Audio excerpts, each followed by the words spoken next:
over the period. What do you make of all that has transpired so far? Well, it's expected of us as members of parliament to be disciplined and do things right. Nobody comes here to do theatrics or to prove to the world that he's the best. He's the only person who can challenge and speak and talk and scream and shout. We are all here as members of parliament in our own right. You know, right from the word go, you have disagreed with the process because you thought that your darling girl has been removed from office as the Chief Justice. No, but what do you mean by darling girl? That is like a claim which I should ask you to substantiate. You may not be able to substantiate. What do you mean by that? Well, I don't need to struggle to explain or to substantiate the point. That's the woman that she has always stood by. She believed that the woman should have remained in office. She has challenged him in court, and that's why I've chosen to describe her as a darling girl. You know, and she thinks that because they have removed a darling girl, that he can go to court and go and file a case, and within 5 minutes, the same Supreme Court Chief Justice will panic people to listen to that case. And because he wants somebody who will be doing his bidding for him, and because that person has been removed, so hurt and so pain, he's sitting down here and doing this. And we are not here to do his bidding. We are going to vet the Chief Justice, and Jesus is going to take the office. If they don't want to be part of it, they can walk out.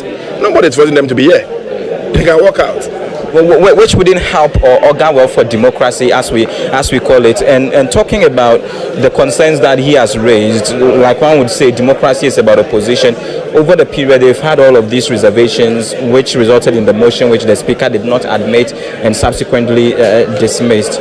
Isn't it right if he wants to air his views using this platform? Our laws are very clear. You can't come here and accuse Supreme Court justices when they are not here. They don't have the right to rebuttal or to refute the claim that you are making. They are not here. They don't have the opportunity to respond. So why do you raise it here? Almost all the concerns that he's raising here today are concerns that he raised in the chamber already. So what is new? Why the theatrics?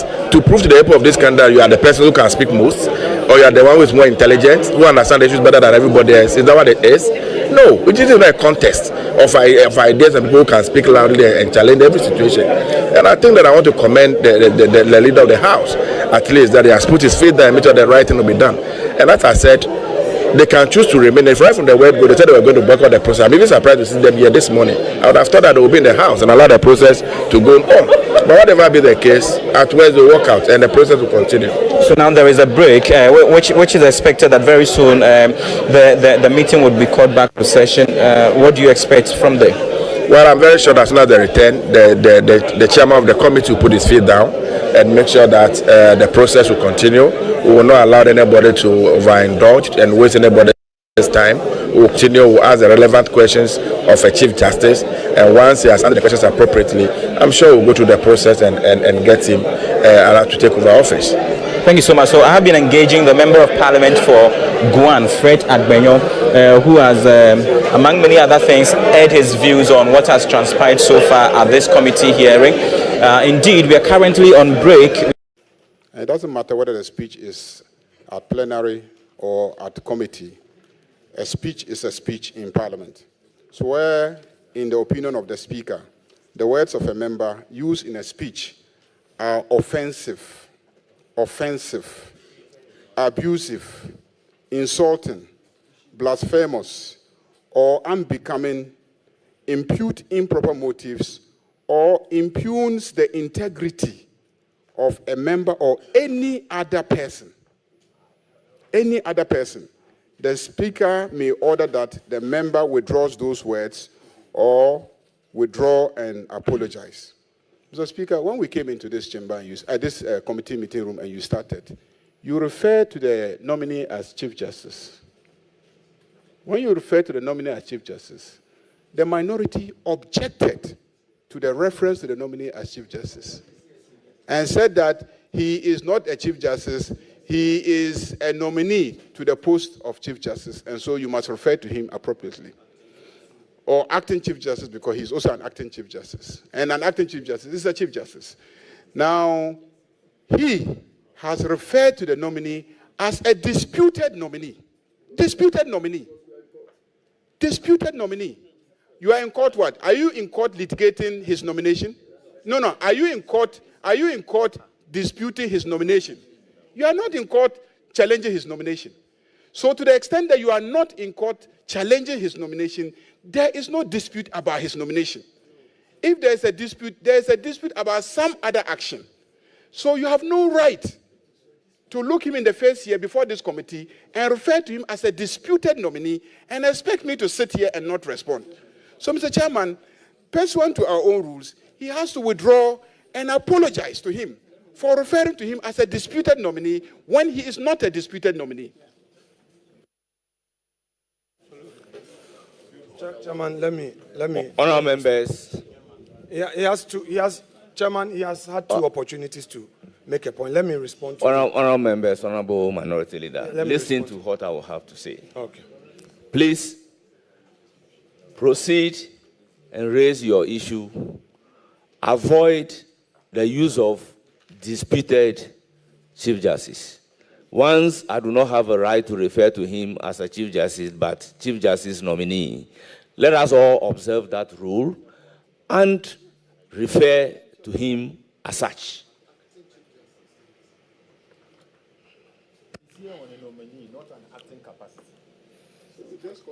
Let me be unequivocally clear.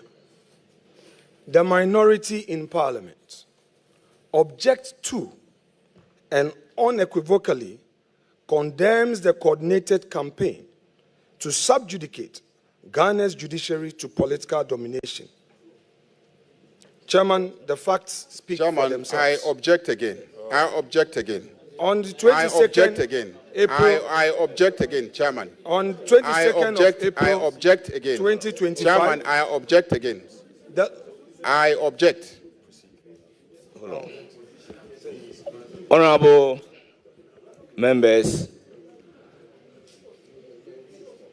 I think at this particular point, I must place on record that I have admonished that we should all operate within the ambit of the law. Honourable Minority Leader, be guided by Order 103D, and then let's make progress. And Order 103D, if I may read, to serve as a guide to all of us. It states that a motion shall relate to a definite issue and not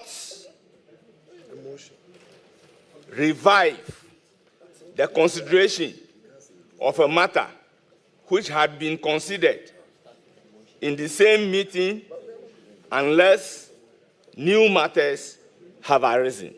Honourable members, by necessary implication, whether a motion or not, the principles of res judicata will not permit us that a matter that has been raised on the floor resolve to its finality would be permitted to be raised at a committee meeting.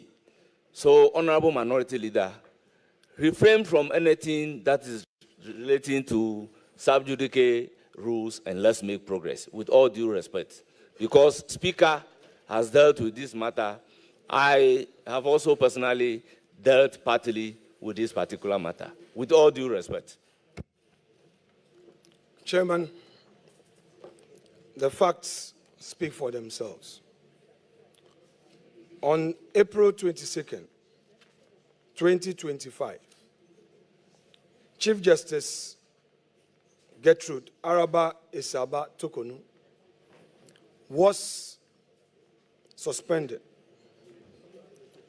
as a result of a prima facie determination by the Council of State as contained in the public announcement made by the executive.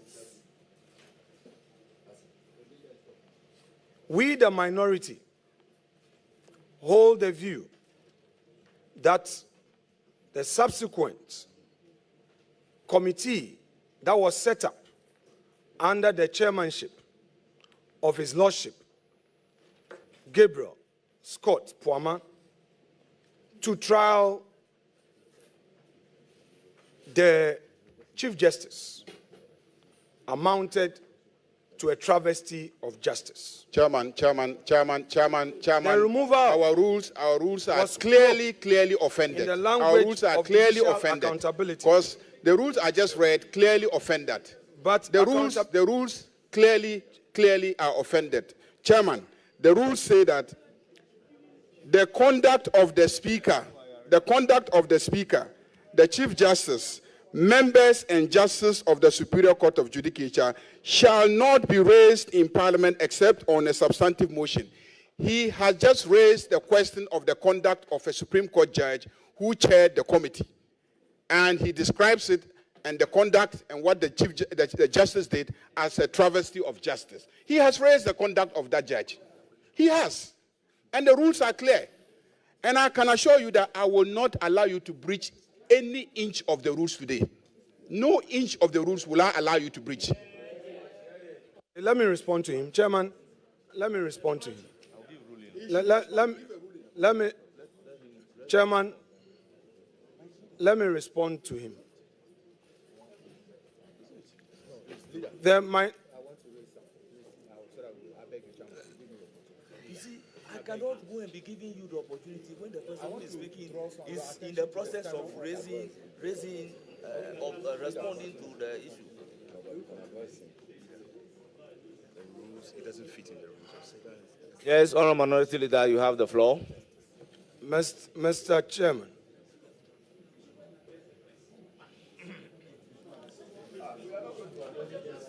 Honourable members, order. Honourable Oman, order. Mr. Chairman, let me make these preliminary comments before I address. In response to... Yes, before I address, I've made an observation. The learned Attorney General knows how much I respect him. He knows how much I respect him. And this must be reciprocated by him. When the respected learned Mahama Yariga, leader of government business, was raising his objection, I remained quiet to listen to him because I know that decency requires that we listen to each other in silence. We are lawyers, and in the East, we must demonstrate that practice in Adaba for people to know that we listen and respond. So please, unless there is another plan that I don't know, but whatever that is happening today, history is watching. Now let me respond to my respected colleague, the majority leader. Chairman, it is his contention that my reference to the committee's work amount to attacking the conduct of its chair. With the greatest respect, I need to be listened to, and he has to pay attention to language as used in context. For the avoidance of doubt, I am repeating that the minority holds the view that the committee's work resulting in the removal of her ladyship, the Chief Justice, amount to travesty of justice. It is a view we hold. It does not offend Order 1237. Order 1237, with avoidance of doubt, provides the conduct of the Speaker, the Chief Justice, members of Parliament, the Chief Justice, and Superior Court Justice of Judicature shall not be raised in Parliament except a substantive motion. Now, the distinction must be made. Respected Ayarga, please, bear with me. I've listened to you. The distinctions must be made. Your work in the regular official duties and a critique thereto must be distinguished from personal conduct that one would consider as misbehavior or stated misbehavior. I am not, with the greatest respect, impugning the person of the reputation of my Lord Puaman, who I voted for under the influence of Honorable K.T. Amon. When all the odds were against him, I have nothing personal against him. Because even where there were personal issues that people were attacking his reputation, I was one of the few who stood. Mr. Chairman. So I'm not here to attack him. Mr. Chairman. And he knows I won't attack him. The caucus is talking about, please, Honorable Ayerga, let me finish. You were allowed to make your point. Yes, but Honorable Minority Leader, just be brief. Very well. The committee's work is what we are expressing an opinion on. And we are using very civil language to say that what it did amount to travesty of justice. It's as simple as that. So let me proceed. Chairman, unless the majority leader intends to frustrate everything that the minority has to say by way of its opinion, when did Parliament reduce to this? Where you have the right to say your own, you are the leader of the House. You have unfettered right to rebut. That is the debate we even have on the floor. When there's a debate, you take note. Where you think you disagree, when it gets your turn, you should also say that the committee's work did not amount to travesty of justice. Simplicity. But this issue of one line, point of order, next line, you are marking, don't say this, don't say that. Where are we heading to? The judiciary criticizes the government and members of the public where they disagree in their ruling. We, Honorable Minority Leader, kindly conclude for me. The work of even Please the conclude judiciary. for me. Conclude for me. I beg you, leader. Conclude. We all agreed, Chairman. Conclude. Right. So let me proceed. Honorable members, I have listened to the majority leader. Travesty of justice is now. I have listened to the an issue we don't. minority leader. Honorable members, we should be guided by the principles that if there is an issue on the floor of Parliament which has got to do with another who may not have the opportunity to respond to it, such a thing should not be made on the floor. Now, though Justice Gabriel Puaman is here in person, at no point will he have the opportunity of responding to any issue raised about him. None of the committee members will have the opportunity here and then to make comment. Therefore, for you jumping into a conclusion to say that their report amount to a travesty of justice without any of them having the opportunity to respond offends our rules. I will consequently order that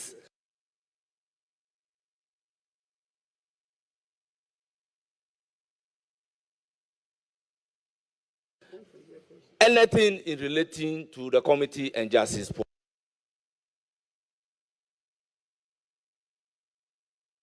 should be expunged from our record. That is my ruling. Chairman, Kindly proceed. Chairman, let me protest the rather unacceptable, consistent attempt by the majority leader to obstruct our side's remarks in this process. I know he's your leader, but Chairman, we hold a view that the removal of her ladyship, Justice Gertrude Araba Isaba Torkorno, was cloaked in some opaque circumstances unacceptable to the jurisprudence of our country. Mr. Chairman. Mr. Chairman. Mr. Speaker, Mr. Chairman. Honorable Minority Leader, you know the rudiment of the game. if you don't want interruptions, let's go by the rules. Other than that, the chairman will be compelled to listen to the person and make ruling. This one is friendly. Opaque. It's friendly. Opaque. Yes, Majority Leader. Mr. Chairman, please. Mr. Chairman, if the minority, led by the minority leader, were to walk out here and invite all the journalists, they could describe the work of the committee in any language. In any language. Nobody. Freedom of speech. But before this Committee of Parliament, the rules are clear. What you can raise and what you cannot raise, and how you can raise it. I'll be surprised if after all these years in this Parliament, you don't understand those rules. I'll be surprised. Yes, I intend to be offensive because he has told me that